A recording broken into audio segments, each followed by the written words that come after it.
परिचय। दोस्तों, इन चीजों को ध्यान से देखो। इन चीजों का उपयोग लंबाई को मापने के लिए किया जाता है।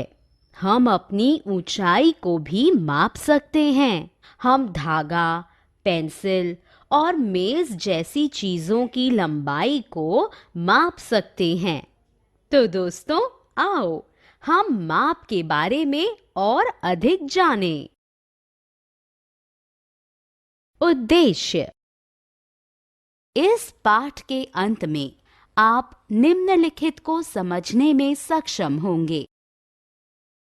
मापने योग्य वस्तुओं का वर्णन करने में तथा उनकी तुलना करने में।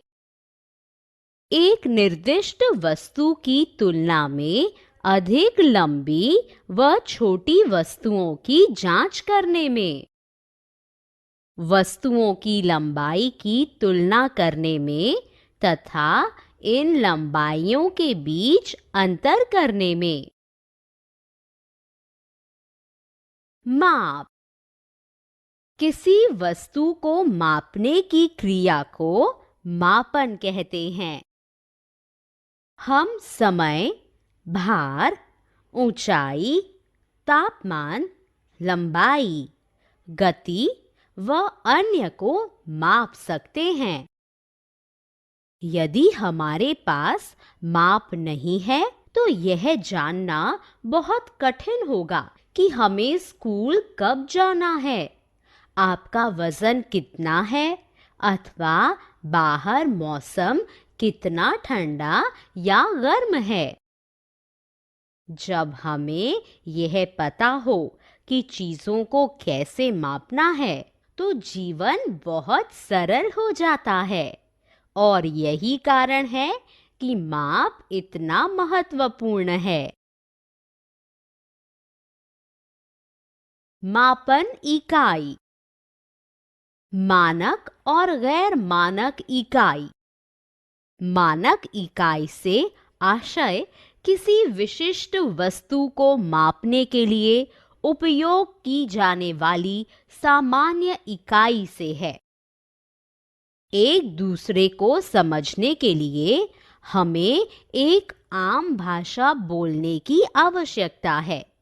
इसलिए समय को मापने के लिए हम घंटे, मिनट व सेकंड, वजन को मापने के लिए औंस और पाउंड, तापमान मापने के लिए डिग्री तथा लंबाई या ऊंचाई मापने के लिए इंच और फीट का उपयोग करते हैं।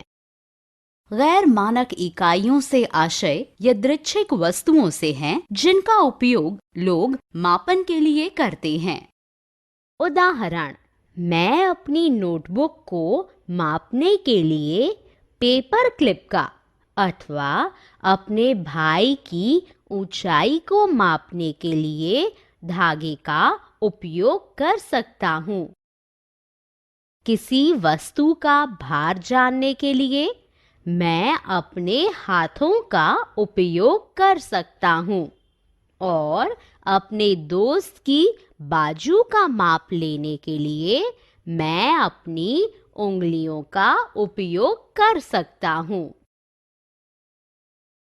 लंबा और छोटा।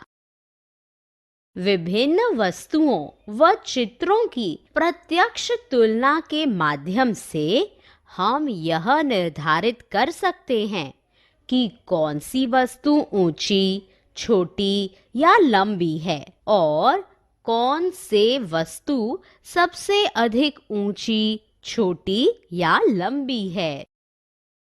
उदाहरण के लिए, यह पेंसिल इस क्रेयॉन से लंबी है। हम गैर मानक इकाइयों का उपयोग करके भी वस्तुओं को माप सकते हैं, जैसे कि संयोजी क्यूब, पेपरक्लिप, पेंसिल, रबड़, क्रेयॉन, हाथ, पैर व जूते का उपयोग करके। गैर मानक इकाइयां हमें माप की मानक इकाइयों की आवश्यकता से अवगत कराती हैं, क्योंकि जब किसी वस्तु को अपने हाथों या पैरों जैसी इकाइयों से मापते हैं, तो प्रत्येक व्यक्ति के हाथ और पैर की लंबाई भिन्न होने के कारण माप परिणाम भी भिन्न आते हैं। लंबाई दो वस्तुओं अथवा स्थानों के बीच की दूरी को लंबाई कहा जाता है। मीट्रिक प्रणाली के अनुसार लंबाई की मानक इकाई मीटर है। मापी जाने वाली लंबाई के आधार पर मीटर को विभिन्न इकाइयों जैसे मिलीमीटर, सेंटीमीटर और किलोमीटर में परिवर्तित किया जा सकता है। 1 किलोमीटर बराबर 1000 मीटर, 1 मीटर बराबर 100 सेंटीमीटर, 1 सेंटीमीटर बराबर 10 मिलीमीटर। उदाहरण के लिए, एक पेंसिल की लंबाई सेंटीमीटर में मापी जाती है, जबकि दो स्थानों के बीच की दूरी को किलोमीटर में मापा जाता है। सारांश: हमने जो कुछ सीखा है उसे संक्षेप में दोहराएं। किसी वस्तु को मापने की क्रिया को मापन कहते हैं। हम समय, वजन, ऊंचाई, तापमान, लंबाई, गति व अन्य को माप सकते हैं। मानक इकाइयों से आशय किसी विशिष्ट वस्तु को मापने के लिए उपयोग की जाने वाली सामान्य इकाइयों से है। गैर मानक इकाइयों से आशय यादृच्छिक वस्तुओं से है, जिनका चयन मापन के लिए किया जाता है। दो वस्तुओं या स्थानों के बीच की दूरी को लंबाई कहा जाता है।